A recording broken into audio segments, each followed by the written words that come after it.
Skywatchers, this is it. This is the day we get the first science images back from the James Webb Space Telescope, and you've got a front row seat to the cosmos.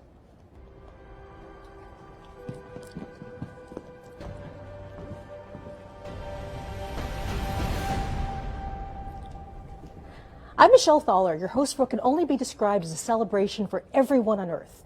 So think about this. Light from the earliest days of the universe has been traveling to us for billions of years. Just over the last few weeks, we've captured some of that light with a telescope that sees the universe in an entirely new way. And today we share the very first results. So longtime space fans are going to know who this is. This is Dr. John Mather. He's the senior project scientist for the Webb telescope and a Nobel Prize winner. And John, I couldn't be happier to be here with you today. Thank you. It's a thrill to be here for this very special day. How are you feeling? I am thrilled and I'm relieved because, you know, when you start something this big, you know there's always a possibility it might not work. It did work. We are so proud. And you've been on this project for a very long time, right? Yeah, started in 1995. We had just finished measuring the Big Bang. We measured it with the Cosmic Background Explorer satellite that we built right here at Goddard. And we measured the spectrum. We measured there are hot and cold spots in the Big Bang. So we said, now we know it all, how it all got started. But then what happened after that? So then I got a call from NASA headquarters. Would I like to work on this new telescope that's going to help answer those questions? What happened after the Big Bang? How did the galaxies grow? How did the first black holes grow? What happened all the way from there to here? So this is our time machine, and I just wanted to be part of it. I am so thrilled that we got a chance to do it. One of the things that I remember you saying, and this is kind of amazing, that after you win the Nobel Prize, you thought that this mission was the most important thing to work on. Absolutely. It's the next question. After you know how it started, what happened then? And, you know, suddenly we now have the technology to do it. We didn't have 50 years ago. We didn't have the technology 25 years ago, even when we started this. We had to invent things along the way, so we did that, and here it is. Well, thank you. We'll be back to you in just a moment. So at the moment, we're going to talk about the way that Webb is a completely new way to explore the universe. So today, the mission releases its first science images and gives wings to the dreams of so many people who worked so hard for so long to make this possible. For everyone on Earth, this is your telescope. This is the largest, most powerful observatory ever put into space. It's the product of thousands of people working for more than 2 decades. This is a mission that's singularly focused on the biggest questions in science. So the following phrase is often used too easily, but today actually does mark the dawn of a new era. Today, the Webb mission is open for scientific business, and this is just the beginning. The best is yet to come. So, John, one of the things you told me about is that you really want to make sure there are some people that get thanked, people that put a huge amount of effort into this. Absolutely. Our current project manager, Bill Oakes, took the project from a time of trouble when we didn't exactly know how we were going to get this to work and got it all the way to the end. Here it is working, and it's because of Bill made this worldwide team, 20,000 people around the world were involved in making this thing all work, and Bill has been there every day making sure that it would happen. So other special person is Senator Barbara Mikulski. She saved our telescope, and she saved the telescope before us. She made sure after the Hubble telescope was launched and it was not in focus that we would go up and fix it. She made sure that happened. When the Webb telescope needed more resources, she made sure we could get that. So, Barbara, we thank you. Well, it is such an honor to be with you, Jay. I mean, it's been a pleasure to be working with you through this whole thing. Thank you so much. Congratulations, and go Webb. Thank you. So this broadcast, much like every part of this mission, is a partnership. On our journey to explore distant places in space, we've been joined by intrepid travelers from around the globe. We have so many extraordinary collaborators. So let's check in with our partners who will be sharing the stage with us today as we reveal Webb's 5 first science images. From the European Space Agency, I'm joined by Katie Haswell in Darmstadt, Germany. Katie.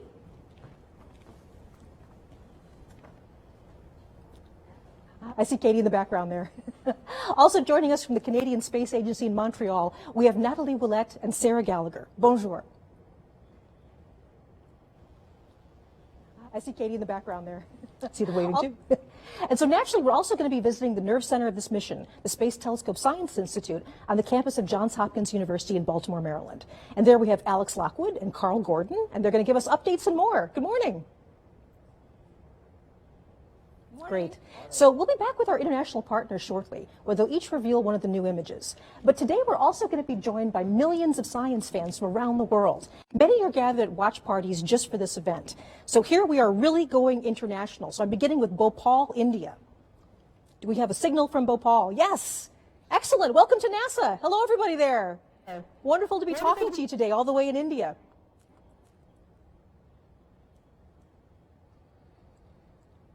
We'll be back to them later, yes? Great to wave to you. Hi, wonderful. And we also have a warm welcome now in Portland, Oregon. So we have the feed from Portland. A bit dark, but I see everybody there. Hello, Portland. They're in an auditorium, I see. Okay, next we're going to go off to Milan, Italy. So afternoon in Italy. Do we have the feed from Italy? I guess we have a screen from Italy. And next we're going to go to Rutland, Vermont. So is this Vermont? Hello, Vermont. Hi, everybody. Nice to see you. Thank you for being part of this today. Okay, going even a little bit further afield, we have Netanya, Israel. Hello. Hello, Israel. Yay. Really nice to see you guys. Okay, and just one more for now. I see people like giving me hugs. Okay, we also have Vancouver, Canada. Hey, Vancouver. Hi. All right. Wonderful. Wonderful to have all these people with you. So right across from the campus from me, there's also a huge watch party taking place with members of the Webb team. So the wonderful thing is that they actually are people that have worked on the mission, and they are part of our NASA Funny family. So hello Webb team.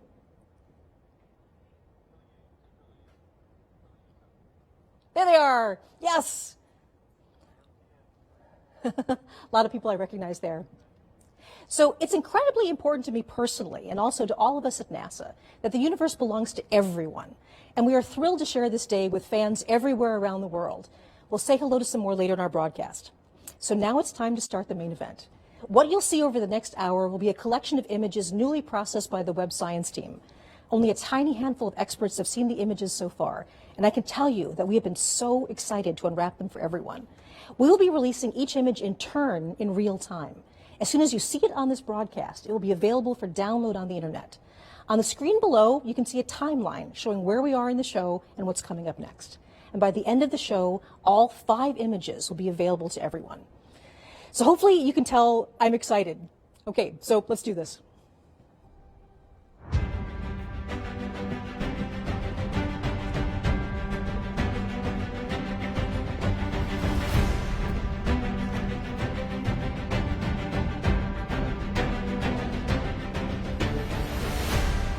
Okay, we're going to release the first image right here at NASA Goddard Space Flight Center, Maryland, and we're just outside of Washington, D.C. NASA Goddard is home to the project office of the Webb telescope, and the observatory portion of the telescope, the mirrors and the science instruments, were integrated and tested here before launch. So for many of us, including myself, seeing Webb come together bit by bit right in front of our eyes was an emotional and very inspiring experience. So it's kind of like a part of us was out there with Webb right now. A million miles away, part of our hopes and dreams are out there. So I'm joined now by Jane Rigby, the operations project scientist. The time the sun and the earth formed. And then behind the cluster, we have the gravity of the cluster is distorting and warping our view of what's behind. And so there are these galaxies that look stretched and pulled, kind of like they've been magnified because they've been magnified by the gravity of the cluster, just like Einstein said they would. And, you know, it's really, there's so much detail here. We're seeing these galaxies in a way that we've never been able to see before. There's just a sharpness and a clarity we've never had. And so we can look at, if we zoom in on this image, and I encourage you as you grab this image at home, like zoom in. You can, you know, really zoom in and play around. There are galaxies here in which you're seeing individual clusters of stars forming, popping up just like popcorn. And then we also see in the background of this image, kind of littered like jewels all over the back of the image are these faint red galaxies. Now, that was what we built the telescope to do. The most distant of those are billions of years. We're seeing as they looked more than 13 billion years ago. And so galaxies like that one right there, this little red guy, you're like, okay, yep, what is that? Well, Webb got spectra to figure out what those galaxies are made of, And this is that one. We're seeing as it looked 13.1 billion years in the past, less than a billion years after the Big Bang. And we're seeing the elements of oxygen and hydrogen as well as neon. This is how the oxygen in our bodies was made in stars, in galaxies, and we're seeing that process get started. I want to give this a little bit of context. So this is now the farthest away galaxy that we have this sort of detailed information about. That we know what it's made of. We know what it's made of. Yes. And this was not a long exposure for Webb. No, the previous record holder, right, the Hubble Extreme Deep Field, was 2 weeks of continuous work with Hubble, and it was just imaging. With Webb, we took that image before breakfast. The amazing thing about Webb is the speed at which we can churn out discoveries. So everything that you're going to see here in this broadcast is a week, and we're going to be doing discoveries like this every week. That is absolutely incredible, Jane. So thank you so much for joining us. It's been an honor to be working with you. Congratulations on all your hard work. Thank you. It's so wonderful to see it pay off. So thank you, and I'll see you later on today, I hope. So yes. Enjoy the day. Thank you. Right. So from distant galaxies, we now turn our eye to something a bit closer. It's a planet, but not one in our solar system. Remember that Earth and its sibling planets aren't the only show in the universe. When scientists and engineers started developing JWST, the search for exoplanets wasn't even part of the plan. That's changed. Exploring exoplanets is now a major component of the mission and the subject of our second big reveal of the day. I'm going to send it now to our friends Nicholeen Willette and Sarah Gallagher at the Canadian Space Agency in Montreal. So again, bonjour.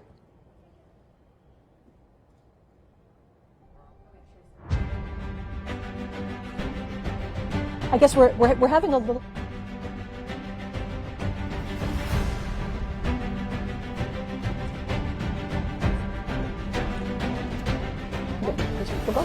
Okay, I'm Nicole Malone, and I'm here to tell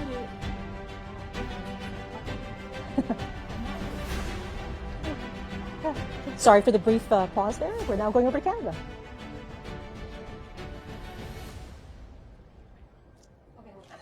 Okay. Yep, we're all ready. Yeah.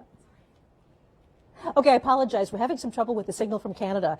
But luckily for us, we have an exoplanet expert right here, just in case that happened. So this is Nicole Colon, and she's an exoplanet scientist at NASA.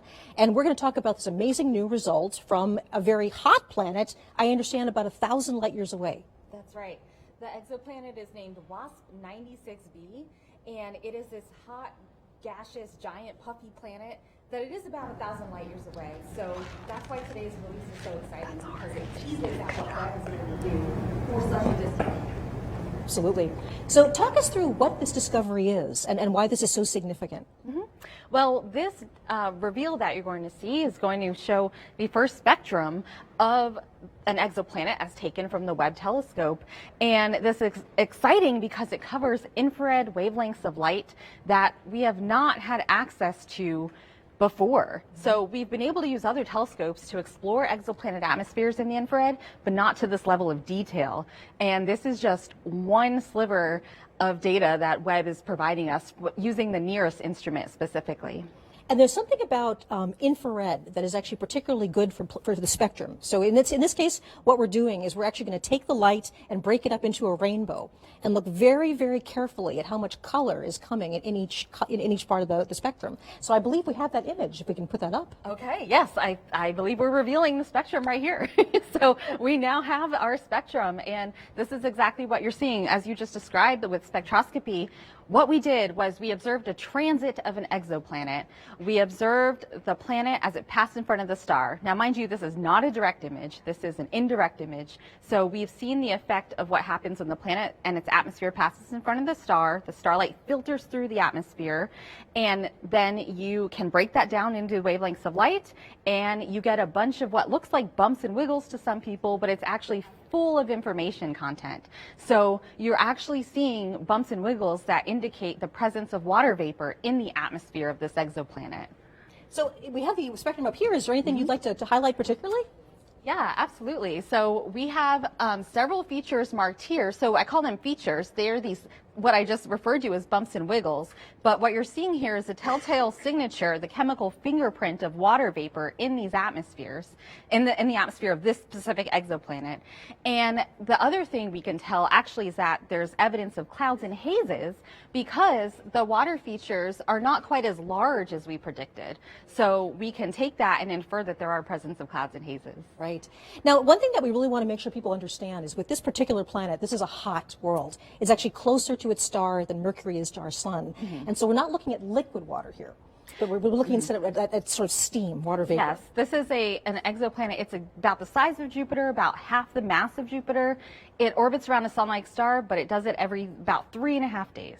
So it's extremely hot, extremely close in, nothing like our solar system planets. But that's okay, because what we're seeing is, again, the first exoplanet data from Webb, and this is just the beginning. We're going to start pushing down to further smaller planets and being able to take measurements just like this with the NIRS instrument that was built by the Canadian Space Agency, but also there's three other science instruments that will add to our knowledge in the infrared, as well as direct imaging modes along with the transit method. So there's a lot more to come. And I guess one thing we should mention is not only are we going to be looking at planets that are more like the Earth in the future, but we'll also be looking at planets in our own solar system. Absolutely, yes. We're going to have exciting data from planets in our solar system, from Mars outward, as well as asteroids and comets. So stay tuned for a lot more to come. Thank you so much, Nicole. Thank you so much for telling us about the spectrum, and I'll be seeing you later on today. So we have 3 more big image reveals, and with that, new and more exciting science. But first, let's take a look back at the journey that brought us to this moment. Celebrations like this one are only possible with years of hard work from a cast of thousands. When a new mission is being built, even the most enthusiastic space fans only get to see dramatic moments in its life cycle, the news and images that come out in updates and press releases. But that doesn't really give you the sense of the huge effort that goes on behind the scenes every day. The plans, schedules, and organization to keep everything moving forward really happens, for the most part, out of people's gaze. Webb started as an idea that took root at NASA Goddard. It grew first into planning teams, research projects, schematics, requirements.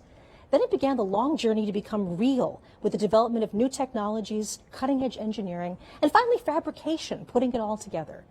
Let's take a brief look back at the visionary journey to how we all got here today. So today was the final closeout of the purge. Okay, guys, I can hear Rupa, It's but a pretty emotional moment to be in there and actually, you know, closing it up for the very last time, right? You know, you're the last one to touch this, and so that was the final operation. And once that fitting is closed out, there's no more touching of the vehicle. We're ready for launch.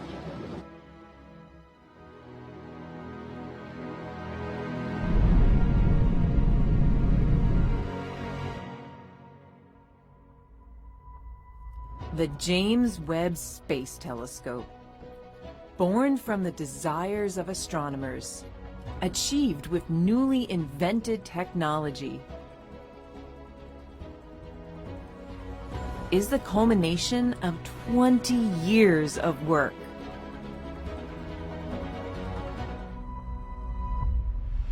Humanity has unlimited questions about our universe. Engineering a way to investigate them requires enormous creativity. Webb has been a trade-off between engineering performance, what the astronomers want, risk. In fact, when we started 20 years ago, we were actually looking at an 8-meter telescope. Developing the most sensitive instruments. And testing, and more testing.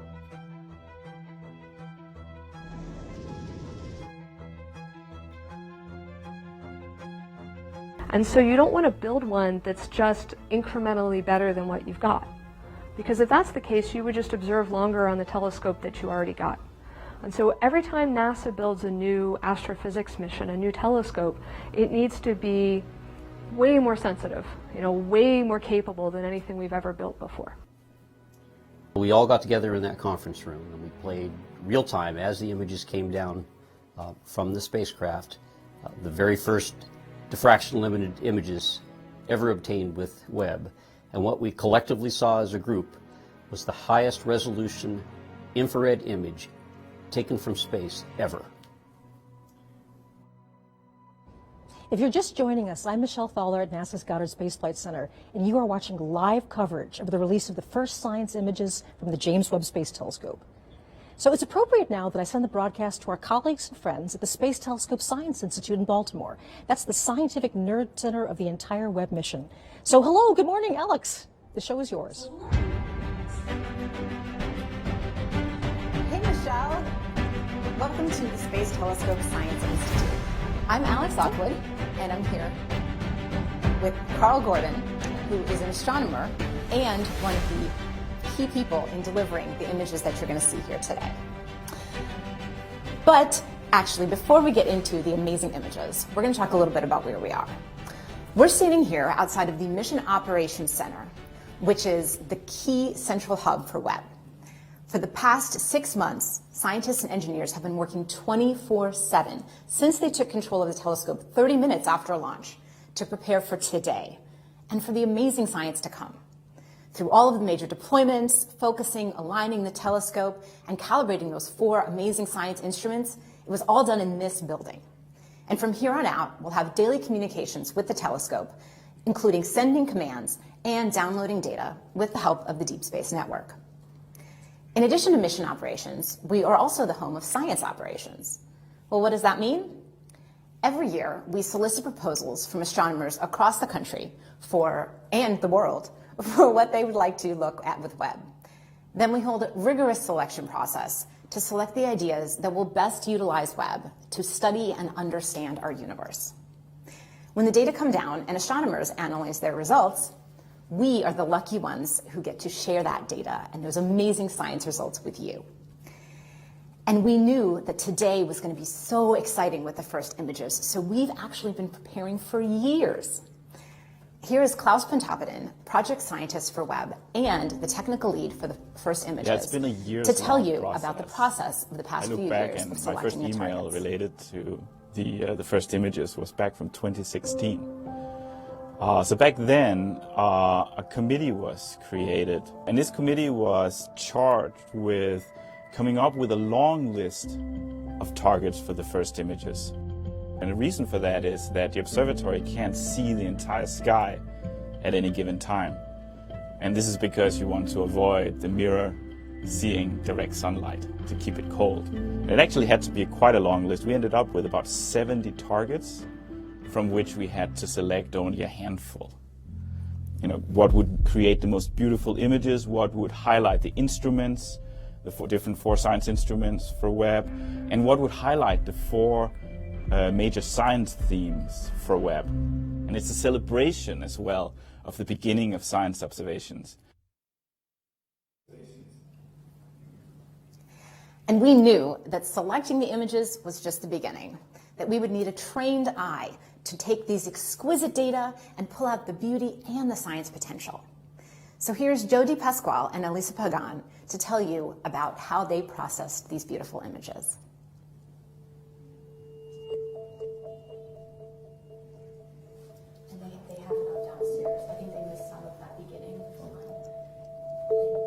We're basically translating light that we can't see into light that we can see by applying color like red, green, and blue to the different filters that we have from Webb. And the reason we want to color the images is because there's actually more that you can get, more information that you can get from the image if you see it in color. So it's a matter of picking and choosing filters and colors that enhance the details and the structure in the image itself. The shortest wavelengths of infrared light and assign those blue colors, and then move our way down to green and red as we go to longer and longer wavelengths. And then we additively combine those together to get our full color image. But there is a lot of aesthetics that are involved in this. And painstakingly going through and cleaning these images up with an attention to detail, a level of detail like at the pixel level in every image. So when I'm working on the astronomical data, it is this sort of marriage between art and science. When you're choosing colors for the filters, you really are trying to show the different details and the processes that are happening in astronomical images. But at the end of the day, you want it to be very compelling. You want it to be very beautiful because space is beautiful.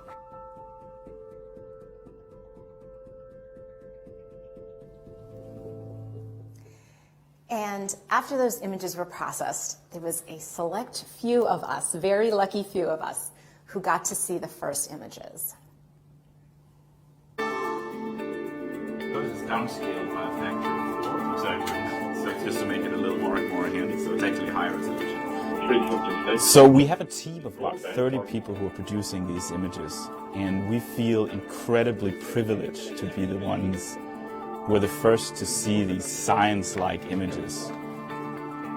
When we saw the first data come down of real targets, people were speechless and there were emotions, because we could see how amazing this observatory will be. The detail, the sharpness, the depth. And when we saw the first color images, we knew that we had a winner. And now we are ready to see Webb's first image of a star dying, a planetary nebula called the Southern Ring. Let's do it. Oof. Wow, wow. This near-infrared image is, wow, the detail. Oh.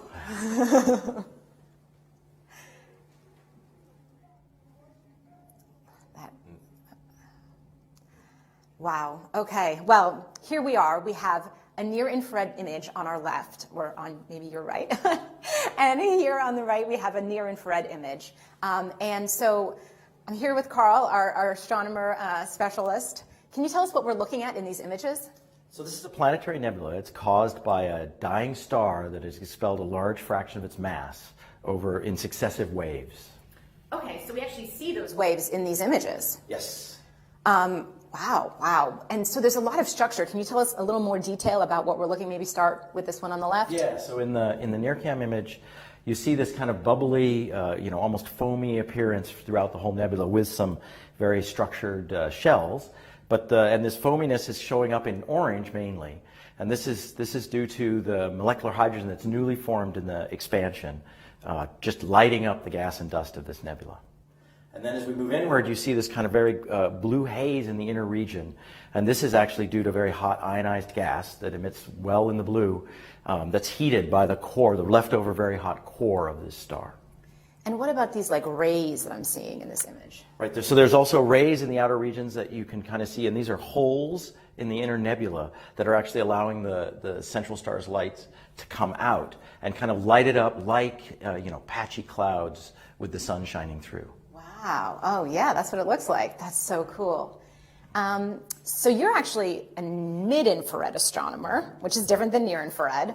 And so what can you tell us about the details in this mid-infrared image? So it looks quite different in color, partly because we're seeing different kinds of physics going on here. So we're actually seeing in the blue, you see a lot of blue. The blue is actually due to hydrocarbon grains that are emitting very strongly in the blue for MIRI. And they show the very similar structures to what we see in orange and NIRCam because the molecular hydrocarbon actually forms on the surface of dust grains. And so again, as we move inward, we see that the inner region is again hot ionized gas, but now it glows red because that's where it emits the strongest for MIRI wavelengths. Okay. And then as we go into the center, we see kind of the surprise for us, which is we knew this was a binary star, but we effectively didn't really see much of the actual star that produced the nebula. But now in MIRI, this star glows red because it has dust around it. So in MIRI, we got to see both stars very clearly. Yeah, you can't see it in the first image really, but there's two stars there.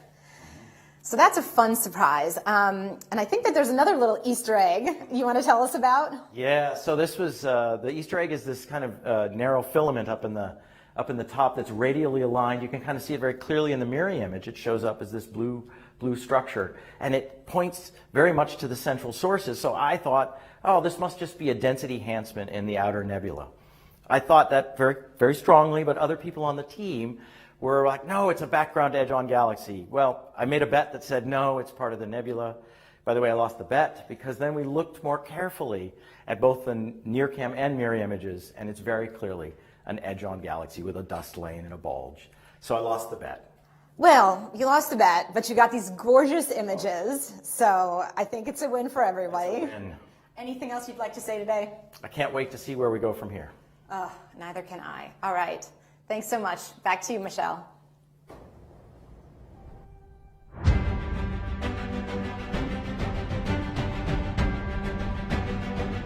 Thank you, Alex and Carl. And I have to say that image is absolutely spectacular. So as you know, people from all over the world are watching us today and joining in our excitement as we release Webb's first science images.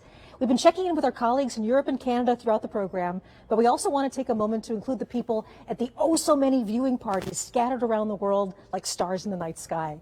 So let's check in with some of them now. First, we go all the way to Perth, Australia. Do we have a signal from Perth? I guess nothing from Perth right now. Maybe we have some of our other feeds. We're going to check in with them right now. Do we have Winnipeg, Canada? Oh, there it is. There's Australia. There's Perth. Hey, waving to Perth, Australia. Thank you so much for joining us today. And next we're going to Winnipeg, Canada. Hello, Winnipeg. At a planetarium. Everybody's enjoying the show, I hope. Okay, Dayton, Ohio. Everybody's watching on the, there we go, Dayton, Ohio. Hello, everybody, Dayton. Nice to have you here with us. There we go, yes. Hey, hey, Dayton. Hey. They're jumping up and down. Hi. Okay, all the way Bangalore, India. Bangalore. Hello to Bangalore, India. Hey. That's absolutely wonderful. Hey. Okay, so I hope you enjoy the rest of the images we're releasing. Okay, of course, NASA's family extends all over the country. The team at JPL in Pasadena, California, they're on site to celebrate with us. So hello, JPL! Some of my favorite people in the world. Hey, hello! And I think the last place we're going to right now is Northrop Grumman, one of our major contractors. Hello, Northrop Grumman! Oh, hey, all right! Yay! Nice to see you, Northrop Grumman. All right, now there's also a big watch party right here on the NASA Goddard campus. Many of these people have worked on the mission itself, and we also have top NASA leadership and representatives from our government. So hello! Hello, watch party at Goddard. Yay!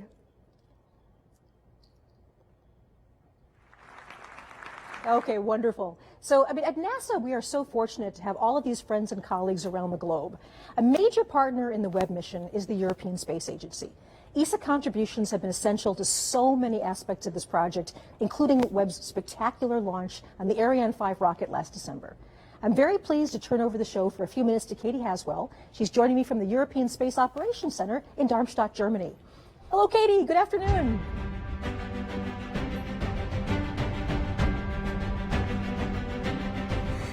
Thanks, Michelle.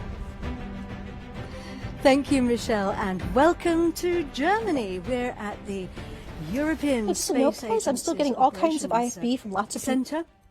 It's where the teams effectively fly the satellites. They're a little bit of a cross between air traffic controllers and pilots. We have lots of different control rooms here. This is the main control room, and as you can see today, it's not in use, so we've been lucky enough to move in here for today. I have two very special experts with me, both scientists from the European Space Agency. Giovanna Giardino is a near-spec scientist. Giovanna has been working on that for many years and lots to tell us about that. And Mark McCaughrean is a special advisor for space, for science and exploration. These two guys have been working on the Webb Space Telescope for a long time, so we're very grateful to have you with us. Thanks, folks. Pleasure. We are excited to reveal our image with you. But before we do that, we thought we'd give you a little bit of background, because we've come here today because these guys were the first ones to pick up the signal during the Webb launch, when Webb first launched. They run a system called S-Track, which is NASA's deep space tracking system, and they were listening out when Webb called home. And the controllers here have been looking after a whole very, very impressive list of missions since 1968. ESA has played a very, very important role during the Webb for the Webb Space Telescope. They provided the launch on board the awesome Ariane 5 launch vehicle from the Guiana Space Center. The atmosphere in the Mission Control Center was electric, I can tell you. I was there. They've also provided people. We have 15 ESA scientists working at Space Telescope in Baltimore, and also they have provided the infrared spectrograph, the near-infrared spectrograph, and also half of the MIRI instrument, which is the mid-infrared instrument. Let's take a look at those now. Webb's 4 scientific instruments include NIRSPEC, the near-infrared spectrograph, led by ESA. NIRSPEC splits near-infrared light from astronomical objects into its components. Like a barcode, this will help scientists understand the physics of the objects they're observing, from their temperature to atomic makeup. NIRSPEC can observe parts of an object or the sky using an image slicer and an array of microscopic shutters. Webb's Integrated Science Instrument Module, located behind the main mirror, also contains MIRI, a mid-infrared camera and spectrograph. Seen here during testing, MIRI's been developed by a partnership between Europe and the US. MIRI detects mid-infrared light from planets, stars and galaxies. It can analyse molecules to help us deduce what astronomical objects are made of and peer into clouds of gas and dust where stars and planets are born. Together, these instruments will help Webb detect and analyse light from the very dawn of time, revealing the universe as never before. So let's get ready to reveal our image. And remember that one of Webb's jobs is to find out about galaxies, more about the galaxies, but also to help us to understand how they change. And this image is going to be very, very useful for that. Let's reveal it now. There it is. It's called Stephan's Quintet, and it's wondrous. Giovanna, what are we looking at? Yes, like it's a quintet, so we are looking at 5 galaxies. Galaxies are this giant structure that, as we've seen, we see everywhere around us in the universe. They contain from million to 100 billions of stars, and in fact we live in one of them, the Milky Way. And here we see 5 of them. This is a closer galaxy in the foreground, and these 4 are at a distance of about 300 million light years from us, and they're locked in a close interaction, a sort of cosmic dance driven by the gravitational force. You can see here these 2 in a process of merging within each other. This is a very important image, an area to study, because it really shows the type of interaction that drives the evolution of galaxies. That's the mechanism of galaxies' growth. I love this image of the cosmic dance moving through each other.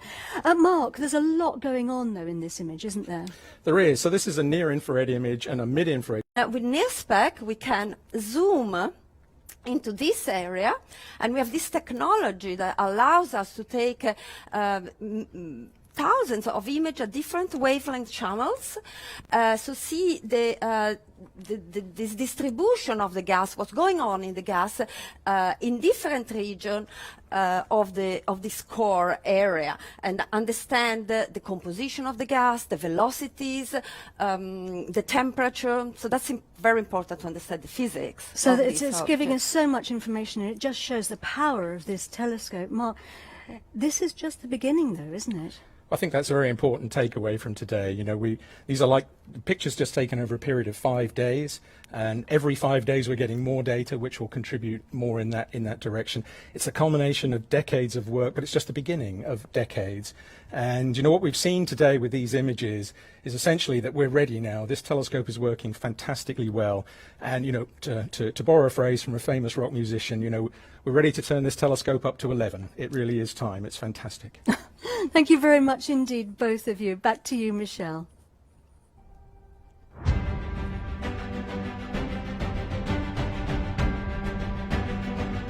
Thanks, Katie. It is so great to have you and your colleagues with us on this historic day. So before we get to the fifth and final image reveal of the day, it cannot be said enough that an achievement like the James Webb Space Telescope is something bigger than any one of us. It's bigger than any organization, any country. This truly takes a planet. Webb belongs to all of us, and starting today, the discoveries start and they're not going to stop. This is just the beginning. We've said several times throughout the broadcast that the Webb mission is about people, and during the construction of the Great Telescope, people started to see themselves in it, literally. Day after day, people visited the observation window at NASA Goddard, and looking through the glass, they snapped selfies of themselves reflected in the gigantic golden mirror. These photos are actual reflections of the enormous human investment and the emotional commitment that brought this mission to life. And now, years later, that mission is finally collecting light from the earliest days of the universe, all the way to worlds in our own solar system. It's the same mirror that reflected the many faces who see themselves as part of the journey to understand our shared origins. Let's stop for a moment and appreciate the people behind Webb.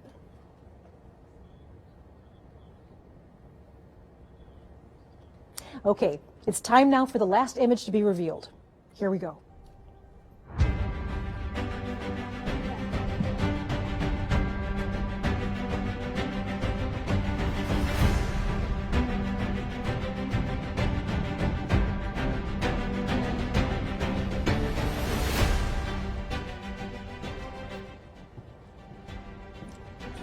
So Amber Strawn is Webb's deputy project scientist. She's here with me today to share the final big reveal of the day. So Amber, it is so good to see you. How are you feeling? Oh, so great, so exciting. What a great day this is. Yes, so one of the things that we're going to do is before we get to the final image, the James Webb Space Telescope has... So, John, we looked around the world and we're the only ones with a cheerleading crew right over there. That's amazing. Look, you've been with this mission for decades. How do you feel today? I am so thrilled and so... Two of us. I always worry. I always tell everybody I'm paid to worry, frankly, and that's good.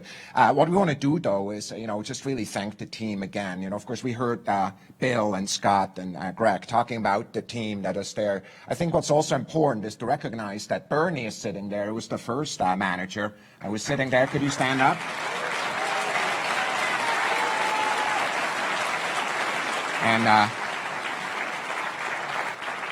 And I want to mention that Phil Sabelhouse, who is a manager also during that time, is no longer with us, but his heart is with us today.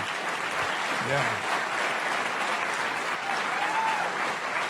I have to tell you, John, after each one of these milestones, I called a lot of people. I called Bernie, for example, and I called people who are at my job and people who are administrators, because there's many of them. And I just wonder how you feel about the team. Just give you the word here. I am just so thrilled that we had a privilege to assemble such a brilliant team. We drew from the best of the best, and here we are.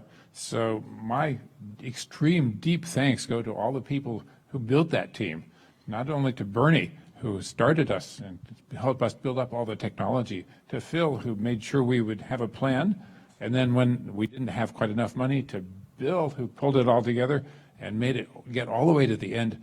I am so thrilled that we had so much talent to draw on. And here we are, we have the support of the country and the world to take on this immense challenge. You know what I'm most excited about? There's tens of thousands of scientists, and frankly, some of them just got born, or not even born, who are benefiting from this amazing telescope, because it will be with us for decades. It will be.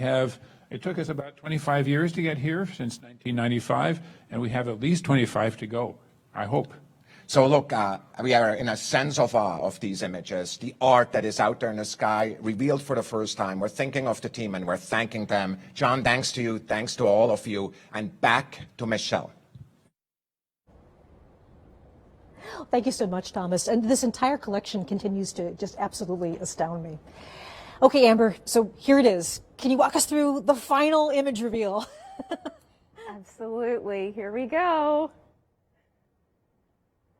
The last image is, wow, look at that. So, Amber, can you tell us a bit about what we're seeing here? Of course. This stunning vista of the cosmic cliffs of the Carina Nebula reveals new details about this vast stellar nursery. Today, for the first time, we're seeing brand new stars that were previously completely hidden from our view. There's something you want to point out here? Absolutely. So honestly, it took me a while to even figure out what to call out in this image. There's just so much going on here. It's so beautiful. One thing that really stands out to me is you sort of get this sense of depth and texture from this new data. There's a lot going on. To call out a few specifics, first of all, in general, the Carina Nebula is a nearby star-forming region within our own Milky Way galaxy, about 7,600 light years away.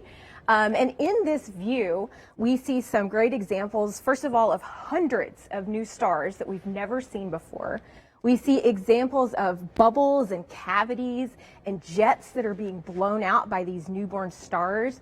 We even see some galaxies sort of lurking in the background up here. We see examples of structures that, honestly, we don't even know what they are. Like, what's going on here? The data is just so rich. And there's something really special about the infrared. Infrared can actually see deeper into these star-forming regions. Absolutely. That's one of the great things about infrared, is it really does reveal what's going on here in a really cosmic sense. And in general, what's happening in sort of this overall landscape is we have these gigantic, hot, young stars up here to the top of this rim, and the radiation and stellar winds from those stars is sort of pushing down and running into all of this. This is gas and dust, and of course we know that gas and dust is great raw material for newborn stars and baby planets. But there's a flip side to this story, and also a little bit of a mystery, because these same processes can serve to sort of erode away this material and stop star formation. So we have this sort of delicate balance going on of new stars being formed, but at the same time the star formation is being halted. And for me, when I see an image like this, I can't help but think about scale. You know, every dot of light we see here is an individual star, not unlike our sun, and many of these likely also have planets. And it just reminds me that, you know, our sun and our planets, and ultimately us, were formed out of the same kind of stuff that we see here. We humans really are connected to the universe. We're made of the same stuff in this beautiful landscape. And actually, the Carina Nebula was one of my favorite images from Hubble. So Hubble looked at this as well, right? Absolutely, yeah. The Hubble image of this is also spectacular. We saw it in a different kind of light when Hubble took an image of this particular nebula. And then you can see amazing things with Hubble, but when we zoom in to this new image, we're able to see so much more detail. And of course, all of us, you know, I grew up on Hubble, and all of us love Hubble. And I'm so excited to see what these two amazing observatories are able to do really in tandem with each other. Thank you so much. And again, congratulations. It's been a pleasure to be working on this with you. I'm just amazed by what's been going on. I am too. Thank you. So as we're wrapping up, one of the things that I really have to say is the journey that we've been going on is so very dramatic for me. So we've gone all the way from the birth of stars, and we have all the way from the distant galaxies to the birth of stars. This is where we all began. This was the whole point of the James Webb Space Telescope, to figure out our origins from the very, very early days of the universe to star and planet formation very nearby. So right now I'm very honored to have our last special guest. This is the Administrator of NASA, Bill Nelson. An honor to be with you, sir. Hey, what a pleasure. What a banner day. It's clear that Webb represents the best of NASA. It maintains our ability to propel us forward for science, for risk-taking, for inspiration. And we don't want to ever stop exploring the heavens, nor stop daring to take another step forward for humanity. In the words of the famous Carl Sagan, somewhere something incredible is waiting to be known. I think those words are becoming reality. Absolutely. Thanks, Michelle. An honor to have you here. Thank you very much. Wow. So this is a celebration for all humanity. If you've ever looked up at the night sky and wonder, whoever you are, wherever you are, this is your telescope. And we also salute the thousands of people who have dedicated part of their lives to making Webb a reality.